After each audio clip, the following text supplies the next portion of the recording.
Stampers, Deb Valder here. Today I'm going to show you a very simple card. I want to welcome you back into my studio so that we can do this together. This is a very simple card. It's using a stamp, and it's only a single stamp, but it's called Something Lacy. It's going to be retired. It's not in our big catalog, so you want to hurry up and get it. It is only good until the end of May, the beginning of June, so hurry, hurry, hurry and get that. It's a gorgeous Elegance stamp set, and you've seen me do quite a few things with it. I'm also going to use my bow punch, and this sentiment is from Butterfly Basics. So let's get started. I started off with a base card that is 11 by 4 1/4, and it's scored at 5 1/2. Now the layer that I have here is 3 3/4 by 4, 3 3/4 by 5. I'm sorry, and I use a lot of these, so I just want to kind of show you a little tip. My tip for the day is my card case, and my card case I have been doing for 17 years. I did this way back when I started. I have a set of cards that are all sectioned off, and I just take a couple hours and sit down and just cut the most frequently used card layers. So I have my my two sizes of my Whisper White. I also have Basic Black. I have another set that is Vanilla and Early Espresso, because those are the colors that I use an awful lot. And I have a couple of other colors that I don't do as many as these, but when I have to sit down and make a bunch of cards, I just grab my layers, and I've already got part of it done. I also do that to my card base also. So this is just a really fast tip that you can use to keep yourself organized. So right now I need this one right here, and this is 3 3/4 by 5. So I'm just going to take one of these, and we're going to stamp on it. So the first thing we need to do is to get out our stamp, and that's this one right here. I'm using Memento Ink, so this is all going to clean off very easily. I'm going to take and ink my stamp up, and I only need to ink up part of it because I'm not going to use the whole stamp. And then I'm going to lay this on here like this, but I'm going to hang it off the edge so that I have room for my sentiment. You see how oops, let's do this. There. Now can you see better? I'm just going to make sure it's straight and lay it right down. Put a piece of scrap paper over the top, and with the flat of my hand, I'm going to take and just rub it so that I get all of the image onto my cardstock. Alright, you don't want to do this because then you're just going to get finger marks in it. You want to do the flat of your hand nice and smooth, making sure you get all the corners. And now what we're going to do is just lay this or raise this up, and we have our card base already done. The next thing I need to do is to stamp my sentiment, and that's going to be my little happy birthday. So I'll have some birthday cards all ready to go. I love black and white. I just absolutely love that. You guys know that because I tell you that all the time. So there's my words, and instead of doing a red bow with a red strip, I am going to do a black strip and a black bow.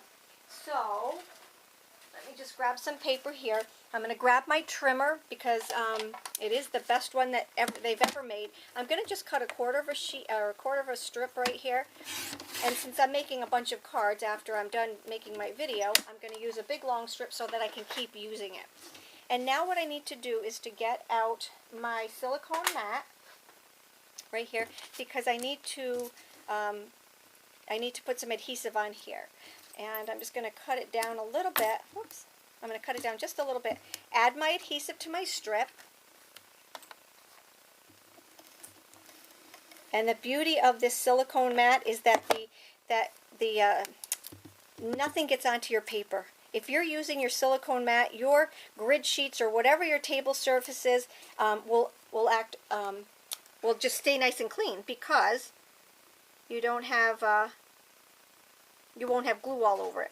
Okay, so there's that. I'm going to take and just trim these little guys off here. Using my scissors.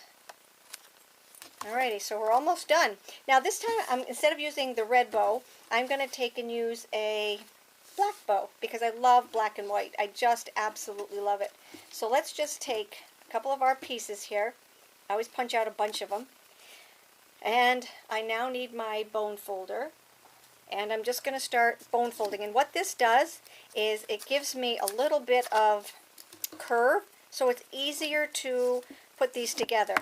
The best way I've found to put mini glue dots together is with my I'm sorry, to put my bows together is with my glue dots.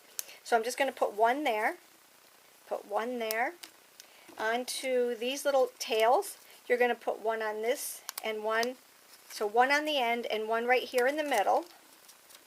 Same on this one right here. We're going to take and put one in the middle and one on the end. And the last thing I need to do is to put a mini glue dot, and this is that little piece. You only need one of these, even though you've punched out two. Okay. So now we're ready to start putting it together. We're going to take and put this one together like that. We're going to take and put this one together like that. And now these two tabs right here are going to be put together and overlap like that so that they hold together. So I'm adding a mini glue dot to this. Right there. Take your little strip right here and add that around the back end of it. Isn't that adorable? Okay. And then we need to add these to the back of it. So I'm just going to line that up on the back. Add this one over here. Mini glue dots definitely work the best with these bows. Alright, and then I call them mini glue dots, but Stampin' Up! Calls them just glue dots. So if you're looking for them in the catalog, they are called glue dots. There we go. Alrighty, and then what I did was I just centered this. It just kind of goes right around the little thing right there. See, isn't that? It just kind of follows the word happy, and it's just so pretty. Alrighty, now what I'm going to do, since I have all those layers cut, and some people don't like white on white, I'm going to take another piece right here. Now normally what I would do, and I'm going to do it this time too, is I do not like to waste this paper, so I'm going to go over and grab my bow punch and just punch out a bunch of these because you're never going to see it, so hold on for just a second.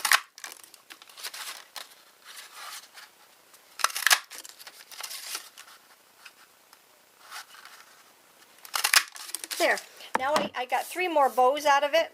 I'm not going to use them on this card, obviously, but at least I didn't waste the paper. Alright, so let's just add this with my fast fuse. And when you're using fast fuse, make sure, this is the biggest thing with people, is that they just press too hard. And you can't do that with fast fuse. Isn't that pretty already? And then I'm just going to take a card base and attach it to my card base. Now for this one right here, because it was white on white, I did pop it up, but for this one I think I'll just leave it with just our snail, or with our fast fuse right here. Okay, remember, soft touch with fast fuse. You don't have to press heavy. And there is my birthday card.